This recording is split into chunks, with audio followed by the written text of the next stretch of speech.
سيد المرسلين أما بعد فأعوذ بالله من الشيطان الرجيم بسم الله الرحمن الرحيم إن الله يأمركم أن تؤدوا الأمانات إلى أهلها.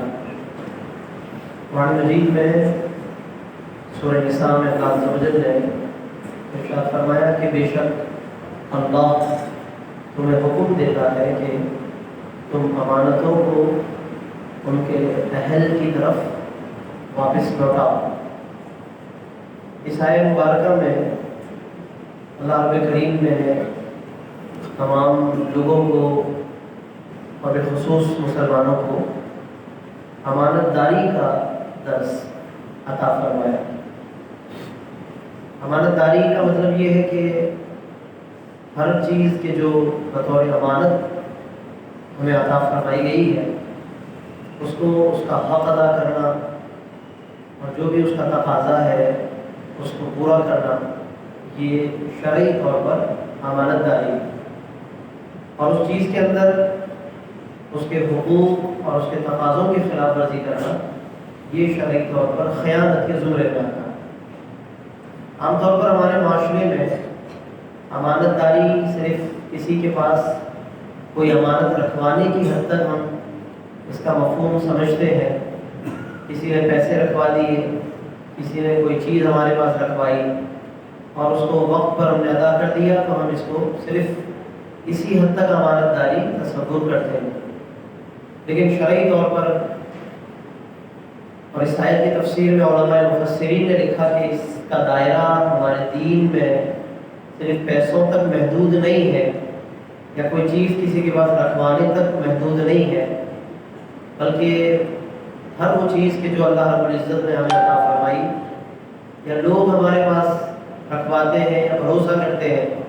وہ ساری کی ساری چیزیں امانت داری میں شامل ہیں. مثال کے طور پر اللہ رب العزت نے ہمیں یہ پیدا فرمایا، تخلیق فرمائی، ہمیں یہ جسم عطا فرمایا، روح عطا فرمائی، زندگی عطا فرمائی، وقت عطا فرمایا،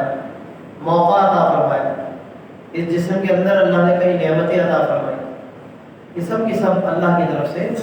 انسان کے پاس، بندہ مومن کے پاس امانت. اس کا صحیح استعمال امانت داری ہے اور غلط استعمال خیانت.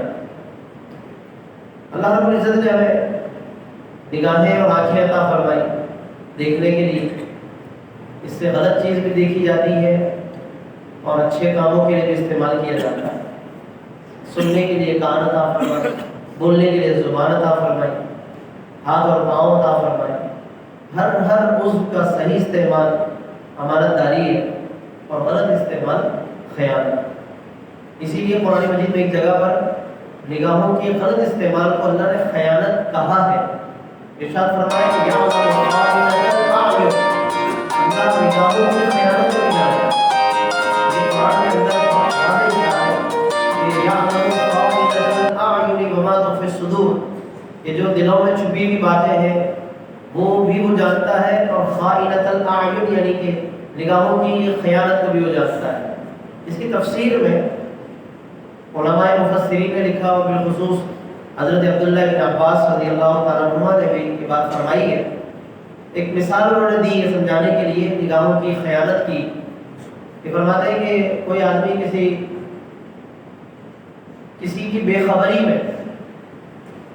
غلط چیز کو دیکھ رہا ہو، غلط نگاہ استعمال کر رہا ہو،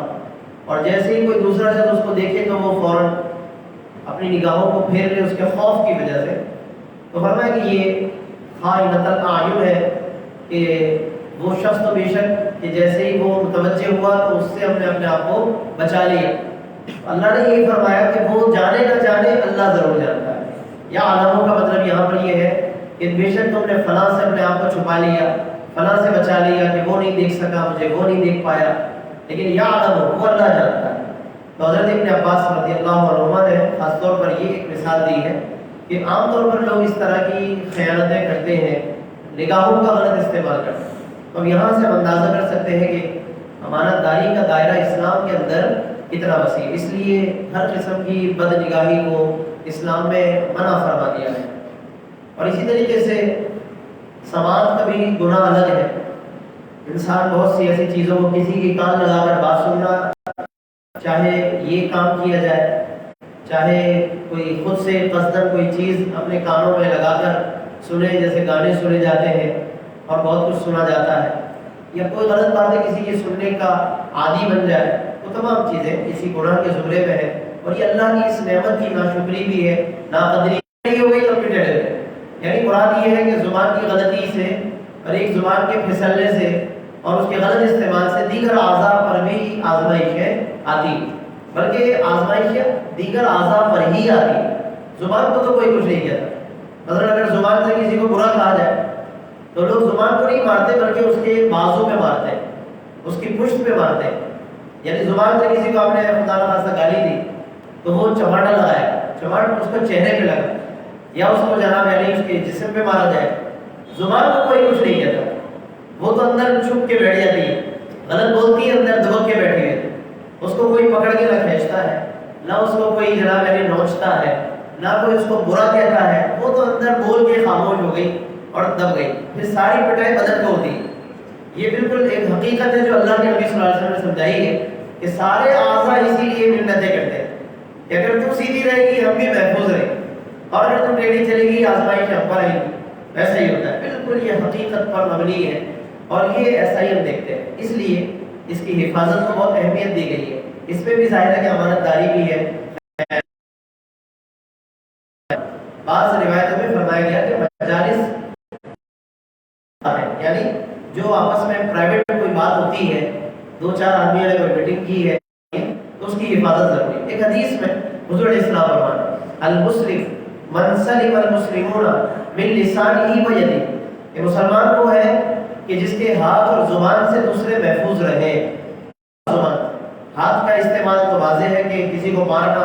یا تکلیف پہنچانا، چیز توڑ دینا وغیرہ وغیرہ، یہ تو ہاتھوں کا استعمال ہے. اور زبان سے جب جائیں سنت کا ہے، مگر انہیں پوری شاید وہ تفصیل معلوم نہیں ہے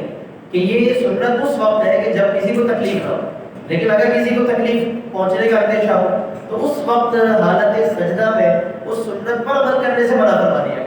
یعنی اس وقت فرمایا کہ اپنے بازوؤں کو، اپنے ہاتھوں کو سمیٹ کر یا اپنے قریب کر کے نماز پڑھو، برابر والے کو تکلیف نہ. اسی طرح نماز کے علاوہ آپ اور بھی عبادتیں لے سکتے ہیں، جیسے طواف ہے، اسی طریقے سے حجر اسود پر بوسہ دینا ہے اور دیگر مواقع ہیں. تو وہاں پر ایسی بہت سے معاملات آتے ہیں کہ جب کسی کو ضرر پہنچ سکتا ہے، تکلیف پہنچ سکتی ہے، تو عبادت کے اندر بھی ایسے معاملات کو منع فرما دیا گیا. حالانکہ نارمل حالت میں وہ چیز سنت ہے لیکن منع فرما دیا. مثال کے طور پر حضرت عمر فاروق رضی اللہ تعالیٰ عنہ کو حضور علیہ السلام نے فرمایا، اور وجہ یہ تھی کہ حضرت عمر فاروق کی قد و قامت بہت زیادہ تھی اور بہت ماشاءاللہ اللہ رب العالمین نے ظاہری وضاحت بھی ان کو وجاہت بھی بہت زیادہ عطا فرمائی. تو حضرت عمر فاروق کو فرمایا حضور علیہ السلام نے، اے عمر، جب حجر اسود پر رش زیادہ ہو تو فرمایا کہ آپ اس وقت ان لوگوں کے درمیان میں داخل نہ ہوا کریں تاکہ کسی کو بے جانی میں کوئی تکلیف نہ پہنچے. یہ حضرت عمر کو فرمایا کیونکہ ہجوم کا وقت ہو جاتا ہے حجر اسود پر ظاہر ہے بوسہ دینے کے معاملات میں، تو وہ حضرت عمر فاروق کو جو قد و قامت تھی اس وجہ سے منع فرمایا گیا. یہ اس سے اصول پتہ چل گیا کہ عبادت اپنی جگہ ہے، کسی چیز کی اہمیت اپنی جگہ ہے، ثواب اپنی جگہ ہے، لیکن اس کی وجہ سے بھی اگر تکلیف کا اندیشہ ہو سکتا ہے تو اس معاملے میں وقتی طور پر تھوڑا سا رک کر پھر اس کام کو انجام دیں، یا ایسے وقت میں انجام دیں کہ جب اس وقت تکلیف کا کوئی اتنا زیادہ اندیشہ نہ رہے. اعلیٰ حضرت فاضل بریلوی رحمۃ اللہ علیہ سے فتاوی رضویہ شریف میں پوچھا گیا کہ کوئی برابر میں شخص سویا ہوا ہو اور اس کے برابر میں ہی بیٹھ کر اگر قرآن مجید کی تلاوت کرے، حضرت نے فرمایا کہ اگر اس کو مطلب اس تلاوت سے اندیشہ ہے تکلیف کا تو فرمایا کہ پھر اس وقت اپنی آواز کو اتنا کر دیا جائے کہ اس کو تکلیف نہ ہو. یعنی یہاں پر تلاوت کی مثال آ گئی، وہاں طواف کی مثال آ گئی. اسی طرح میں نے نماز کے اندر سجدے کی مثال دی کہ سجدے میں بازو بہت کشادہ رکھ کر نماز ادا کرتے ہیں، اور ایسی بہت سی مثالیں. میں نے پچھلے کسی درس میں یہ بھی عرض کیا تھا کہ وضو خانے سے ہم جب وضو کر کے آتے ہیں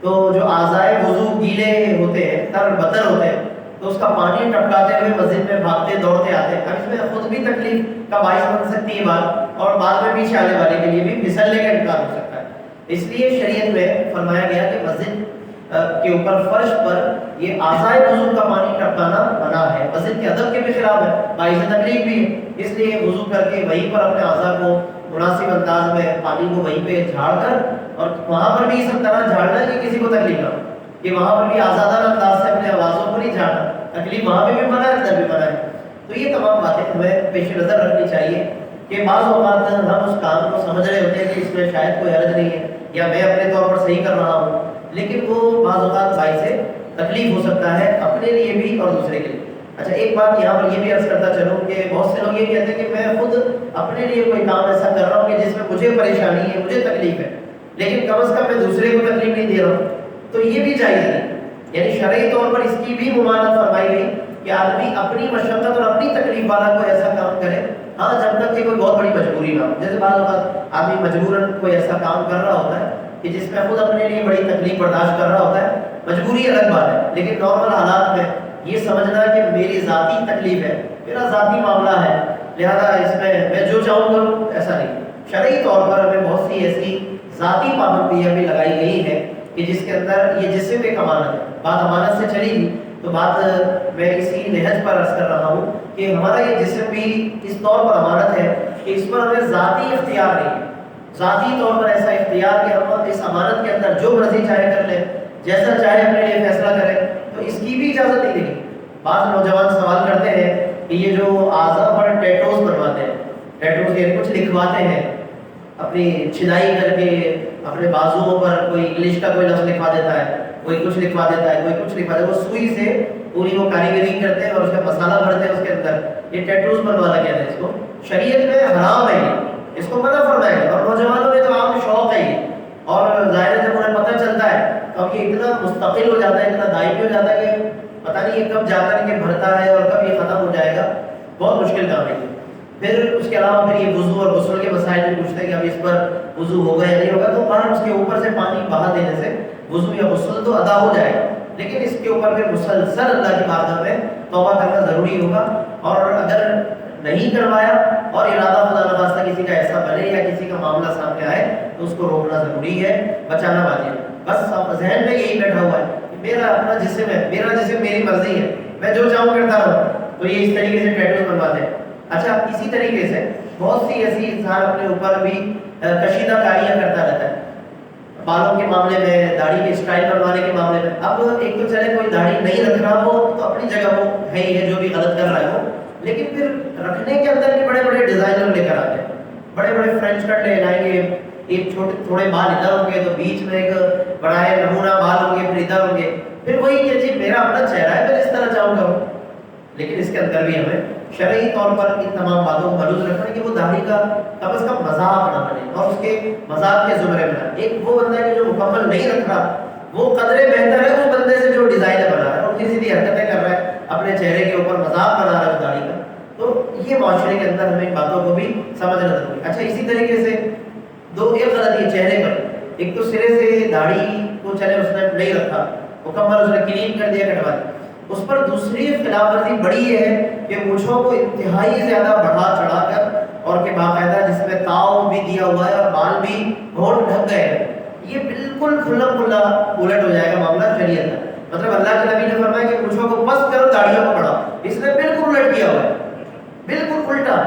یعنی کہ ذرا برابر بھی اس نے کوئی آدھی فرما برداری میں نہیں رکھی، ادھر سے داڑھی کو صاف کر دیا، مونچھوں کو بہت زیادہ بڑھا دیا۔ تو کم از کم اگر داڑھی کو اس نے صاف کیا ہوا ہے کم از کم مونچھوں کو بھی چھوٹا رکھ لے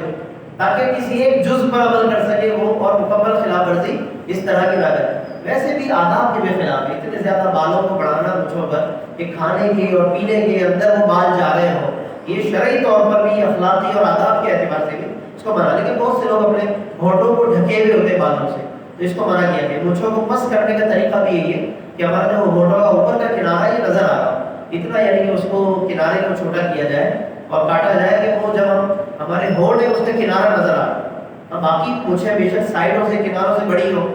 تو اس میں منع نہیں ہے، اس میں حرج نہیں ہے۔ بعض اوقات کنارے بڑھ کر داڑھی میں شامل بھی کر دیتے بعض لوگ، یا گولائی میں کر دیتے، منع نہیں ہے اسلام میں،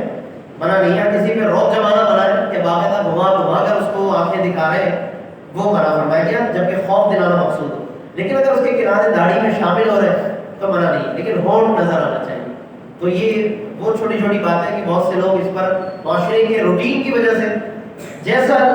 معاشرے میں رواج چل پڑتا ہے، ڈگر پر جس ڈگر میں معاشرہ چل پڑتا ہے تو کرے جا رہے ہوتے ہیں، لیکن وہ غور نہیں کرتے یا پوچھتے نہیں ہیں یا شرما جاتے ہیں کہ اتنی چھوٹی سی بات ہے تو کون پوچھے۔ اچھا اسی طرح ہمارے معاشرے میں ایک رواج ہے ایک ناخن بڑا رکھنے کا، ایک ناخن بڑا رکھیں گے، باقی ناخن یا تو کاٹ لیتے ہیں، بہت سے لوگ وہ بھی نہیں کرتے، ایک ناخن بڑا رکھیں گے، انگوٹھے کا رکھیں گے یا چھنگلی کا یا چھوٹی انگلی کا رکھیں گے۔ خواتین میں بھی رواج ہے یہ ناخن کو لمبے لمبے فیشن کے طور پہ، تو یہ فیشن بھی وہ ہے جو براہ راست سنت کے خلاف ہو۔ ہر وہ فیشن جو ڈائریکٹ سنت سے ٹکرا جائے وہ اسلام میں منع ہو۔ ہاں جس کے اندر کوئی سنت نبی وارد نہ ہوئی ہو ڈائریکٹ، تو وہ پھر ایک الگ بات ہے کہ اس کے اندر وہ فیشن میں بس اسراف نہ ہو، دکھلاوا نہ ہو، تو کوئی حرج نہیں۔ لیکن جیسے مثال کے طور پر لباس کے اندر انسان کڑھائی کروا لیتا ہے، اسی طریقے سے بٹن اچھے والے لگوا لیتا ہے، یا اسی طریقے سے لباس کے اندر وہ ضروری زیب و زینت کرتا ہے، منع نہیں ہے، کیونکہ اللہ کے نبی صلی اللہ علیہ وسلم نے اس کے لیے کوئی اسپیشل سنت وارد نہیں ہوئی اور حضور نے منع بھی نہیں فرمایا۔ تو جب تک اسراف نہ ہو، نمود و نمائش نہ ہو، لباس کے اندر انسان مناسب ڈیزائن کروا سکتا، لیکن جس پر سنت نبی آ چکی ہے یا ممانعت آ چکی ہے وہاں پر انسان کسی فیشن کو فالو کرے، یہ منع کیا جائے۔ جیسے ناخن کی میں نے بات کی، اب شریعت میں واضح طور پر فرمایا گیا کہ اپنے ناخنوں کو تراشو، ناخن تراشنے کا آرڈر اور حکم دیا گیا ہے، مگر نہیں اس سنت سے باقاعدہ ٹکرائیں گے روزانہ اور اپنے ناخن کو باقاعدہ فیشن کے طور پہ بڑھا رکھیں، چند ناخنوں کو یا ایک دو ناخنوں کو بڑھا رکھیں۔ اچھا لاجک کیا دیتے ہیں جی، موبائل کو ٹائپ کرنا ہوتا ہے، ٹچ اسکرین ہے، بٹن والا، تو وہ ناخن ایک بڑا ہو ذرا وہ آرام سے ٹائپنگ ہوتی۔ یعنی ہم نے وہ وجوہات اپنی بنائی ہوئی ہے جو ہماری دنیاوی مشاغل ہے، اور اس کی وجہ سے پھر ہم نے بہانہ ایک بنایا ہے کہ لہٰذا یہ ناخن کی بڑی ضرورت پڑتی یا کوئی چیز ہمیں کھولنی ہوتی ہے، یہ کرنا ہوتا ہے، وہ کرنا ہوتا ہے، لیکن بہرحال اصل مقصد بھی فیشن ہوتا ہے اور اس کی وجہ سے وہ یا خواتین خاص طور پر اس طرح کی چیزیں کرتی رہتی ہیں۔ تو یہ بات اچھی طرح میں ذہن نشین رکھنی چاہیے کہ رسم و رواج ہو، فیشن ہو، زیب و زینت ہو، امانت داری ہو، یہ سب چیزوں کے اندر ہمیں بنیادی طور پر آقا دو جہاں صلی اللہ علیہ وسلم کے قوانین کو، احکام کو ملوث خاطر رکھنا ہے۔ بہت سی چیزیں بطور عبادت کے ہم کر رہے ہوتے ہیں لیکن اس کے اندر غلطیاں آ رہی ہوتی ہیں، جیسے شروع میں کوئی مثال دی، اسی طریقے سے بہت سی چیزیں ایک دوسرے کی دیکھا دیکھی کر رہے ہوتے ہیں، اس میں غلطی آ رہی ہوتی ہے، اور بہت سی چیزیں بس ہمارا اپنا شوق ہوتا ہے۔ تو یہ تین اقسام ہوتے ہیں، یعنی عبادت کے طور پہ کر رہے ہیں، یا جناب یعنی لوگوں کی دیکھا دیکھی کر رہے ہیں، یا شوق کے طور پہ کر رہے ہیں، اور ان تینوں کے اندر لوگ غلطی پر اتر آتے ہیں اور انہیں توجہ نہیں رہتی۔ کیوں نہیں رہتی؟ ایک کو وہ عبادت سمجھ کے کرنے لگا ہے، ایک کو معاشرے کی پریکٹس کی وجہ سے عادت بن گئی، اور ایک کو ذاتی شوق ہے۔ تو یہ تین وجوہات کی وجہ سے لوگ اس کام کو کرتے ہیں اور اس کے اندر پھر وہ خواہش پرست ہو جاتے ہیں۔ خواہش پرستی انسان کو پھر گناہ کی طرف لے جاتی ہے۔ اسی لیے بار بار ہمیں اس بات کو واضح کیا گیا شریعت مطالعہ میں کہ اپنی خواہش کی پیروی اس قدر نہ کرو کہ جس کی وجہ سے آدمی گناہ کے دائرے میں داخل ہو جائے۔ اللہ کے نبی صلی اللہ علیہ وسلم نے ایک بہت بنیادی طور پر ارشاد فرمایا کہ لا یؤمن احدکم، کہ تم میں سے کوئی شخص، دو روایتیں ہیں ان الفاظ کے ساتھ اور دونوں کا آخری حصہ الگ الگ ہے، میں دونوں روایتیں عرض کر دیتا ہوں۔ لا یؤمن احدکم، حضور علیہ السلام نے فرمایا کہ تم میں سے کوئی شخص اس وقت تک کامل مومن نہیں ہو سکتا حتی یکون ہواہ تبعا لما جئت بہ، کہ جب تک کہ اس کی خواہشات میرے لائے ہوئے دین کے تابع نہ ہو جائے، جب تک اس کی خواہش میرے دین کے تابع نہ ہو۔ ہمیں روزانہ صبح شام یہ سوچنا چاہیے کہ میں یہ کام اپنی خواہش سے کر رہا ہوں یا حضور کی سنت کی وجہ سے کر رہا ہوں، بس یہ معیار ہے، یہ انشاءاللہ بہت سی چیزوں سے ہمیں بچائے۔ لیکن جب یہ سوچنے کا انداز ہی بدل جائے اور سوچنا ہی چھوڑ دیں تو پھر وہی بات کہ فَافْعَلْ مَا شِئْتَ، پھر جو چاہو کرتے رہو، کوئی روکنے والا نہیں ہے۔ لیکن اگر سوچ پیدا ہو جائے کہ مجھے یہ سارا کام اس معیار کے مطابق کرنا ہے جو اس حدیث میں حضور علیہ السلام نے فرمایا، تو بہت سی غلطیوں سے بچ سکتے ہیں۔ دوبارہ یہ حدیث سن لیں، ارشاد فرمایا کہ تم میں سے کوئی شخص اس وقت تک کامل مومن نہیں ہو سکتا جب تک کہ اس کی خواہشات میرے لائے ہوئے دین کے تابع نہ ہو جائیں۔ خواہش کے اندر انسان کی بہت سی خواہشات ہوتی ہیں، غلط ایسی چیز کھانے کی خواہش ہے جس کو منع کیا گیا ہے، وہاں پر بھی پھر مبارک آ جائے گی۔ کوئی غلط چیز دیکھنے کی خواہش ہو رہی ہے، اس کو منع کیا جائے گا۔ اسی طرح ہاتھ غلط چیز کی طرف بڑھ رہے ہیں، وہاں مبارک آ جائے گی۔ پاؤں غلط چیز کی طرف اٹھ رہے ہیں، وہ سماعت کی غلط چیز کو سننے کا دل چاہ رہا ہے، لانگ ڈرائیو میں جا رہے ہیں، ہینڈ فری لگا کر گانے سننے کا دل چاہ رہا ہے، اور اسی حالت میں یہ تک ہوش رہی ہے کہ حادثہ ہو گیا اور گانے سنتے سنتے موت آ گئی اور چل بسے دنیا سے۔ کئی نوجوان اس طریقے سے ہلا ہلا کرتے اور ہینڈ فری لگا کر یا بہترین والیوم پر گانے سنتے ہوئے حادثات کا شکار ہو کر دنیا سے چلے گئے، اور انہیں اتنا بھی موقع نہ مل سکا کہ وہ اللہ سے معافی مانگ سکے، توبہ کر سکے۔ یہ بہت سے ایسے گناہ ہیں۔ تو اس لیے حضور اسلام نے فرمایا کہ جب تک اس کی خواہشات میرے لائے دین کے تابع نہ ہو جائے، تو ایک تو یہ ہمیں مدد رکھنا ہے۔ اور موبائل کے اندر ظاہر اتنے گناہ بھرے ہوئے ہیں کہ اسکرین آن کرتے ہی گناہوں کا سلسلہ اگر کوئی شروع کرنا چاہے تو شروع ہو جائے، اچھے روپ میں نکلنا چاہے تو اچھے روپ میں نکل جائے، برائی کرنا چاہے تو وہی کلک پر پھر برائی کی پوری دنیا آباد ہے۔ اب یہ پھر ہر ایک کو یہ اللہ کے نبی کا فرمان یاد رکھنا ہے اور اس کے مطابق خائنۃ الاعین، نگاہوں کے خیال سے اپنے آپ کو بچانا۔ دوسری حدیث یہ ہے جو اکثر پڑھی جاتی ہے، مشہور ہے، اور حضرت قبلہ بابا خادم حسین رضوی صاحب رحمۃ اللہ علیہ کا ذکر ہوا، ان کی پوری زندگی اور ہمارے تمام علماء مجددین و مجاہدین کی وہ زندگی جنہوں نے بار بار یہ امت کو درس دیا ہے، وہ اسی حدیث کی آئینہ دار آپ کو نظر آئے گی۔ کیا فرمایا حضور اسلام نے؟ فرمایا لا یؤمن احدکم، کہ تم میں سے کوئی شخص اس وقت تک صاحب ایمان نہیں ہو سکتا حتی اکون احب الیہ، جب تک کہ میں یعنی میں محمد صلی اللہ علیہ وسلم اس بندے کو سب سے زیادہ پیارا نہ ہو جاؤں، سب سے زیادہ عزیز اور پیارا نہ ہو جاؤں، بے والدی، اس کے والدین سے، وولدی، اس کی اولاد سے، والناس اجمعین، اور تمام لوگوں سے بڑھ کر پیارا نہ ہو جاؤں، سب سے زیادہ بڑھ کر اس سے محبت نہ ہو جائے، فرمایا اس وقت تک اس کا ایمان کامل نہیں ہو سکتا۔ تو یہ کتنی بنیادی بات ہے جو حضرت قبلہ خادم حسین رضوی صاحب رحمۃ اللہ علیہ اکثر سیدی اعلیٰ حضرت امام احمد رضا فاضل بریلوی رحمۃ اللہ علیہ کا یہ شعر پڑھا کرتے تھے، اور بچے بچے کی زبان پر انہوں نے جاری فرما دیا کہ انہیں جانا انہیں مانا نہ رکھا غیر سے کام، للہ الحمد میں دنیا سے مسلمان گیا۔ تو یہ وہی حدیث کا ایک مفہوم اعلیٰ حضرت رحمۃ اللہ علیہ نے بیان فرمایا۔ تو اس لیے دوستو آج ہمیں اس بات کو اچھی طرح سمجھنا چاہیے اور کہ ہم ایک طرف آقا دو جہاں صلی اللہ علیہ وسلم کی محبت کو بھی فالو کریں، عشق رسالت مآب صلی اللہ علیہ وسلم کو بھی اپنائیں، اور سب سے بڑھ کر اللہ اور اس کے رسول صلی اللہ علیہ وسلم سے محبت رکھیں، اور اس کے ساتھ ساتھ پھر اپنے اس عمل کی بھی اصلاح کریں۔ تو آج کی اس گفتگو پر اختتام پر یہ جو دو روایتیں آئی ہیں، ان میں سے ایک روایت عقیدے کی اصلاح کر رہی ہے اور ایک یعنی قلب کی، اور ایک روایت ہمارے اعمال کی اصلاح کر رہی ہے۔ یہی دو بہت بنیادیں ہیں ایمان کی، عقیدہ اور عمل، لہٰذا ان دونوں باتوں کو ہمیں ذہن پہ رکھنا چاہیے تاکہ کہیں سے نہ کوئی بد عقیدگی آ سکے نہ کوئی بد عملی آ سکے۔ ان دو چیزوں سے جو حفاظت کر کے اپنے آپ کو جو کامیاب ہو گیا محفوظ رکھنے میں، تو وہ یہاں بھی کامیاب ہے اور آخرت میں بھی کامیاب ہے۔ اللہ تبارک و تعالیٰ سے دعا ہے رب کریم ہم سب کو اپنے ظاہر اور باطن کی حفاظت کرنے کی اور اپنی اولادوں کو بھی ظاہر اور باطن کی حفاظت سکھانے کی توفیق عطا فرمائے۔ آخری بات ایک مزید عرض کرتا چلوں کہ اسی حفاظت پر بات یاد آئی مجھے کہ جیسے اب سردی کا موسم بالکل ہمارے درمیان جلوہ فرما ہو چکا ہے اور آہستہ آہستہ ظاہر سردی بڑھتی رہے گی۔ اب اس کے لیے ہم پروٹیکشن کرتے ہیں، حفاظت کرتے ہیں، جیسے تھوڑی سی ٹھنڈ محسوس ہوئی ہم سویٹر نکالتے ہیں، تھوڑی اور بڑی تو دوسرا خرید کے لے آتے ہیں، تھوڑی اور بڑھتی ہے تو رات میں پنکھا شروع کر دیتے ہیں، پھر اچھا سا اوڑھنے لگ جاتے ہیں، پھر اور بھی چیزیں کھانے پینے میں بھی شامل کرتے ہیں جس سے گرمائی پائے اور جناب یعنی کچھ نزلہ زکام سے بھی حفاظت رہے، جس سے بھی محفوظ رہے۔ اس کا مطلب کیا ہوا کہ ہم اپنے جسم کی حفاظت کے اندر اتنے حساس ہیں کہ ادھر ہلکی سی ہوائیں چلنا شروع ہوتی ہیں ہم جناب یعنی ساری حفاظت کے انتظامات کر لیں، مگر آپ اندازہ کریں گے ادھر ہماری جو روح کی حفاظت کا معاملہ ہے، برس ہا برس سے یہ روح ہماری گناہوں میں گھری ہوئی ہے، برس ہا برس سے ہماری نگاہیں، ہمارے کان، ہماری روحانی سسٹم اور نظام پورا گناہوں اور بدعقیدگی کے خطرے میں پڑا ہوا ہے،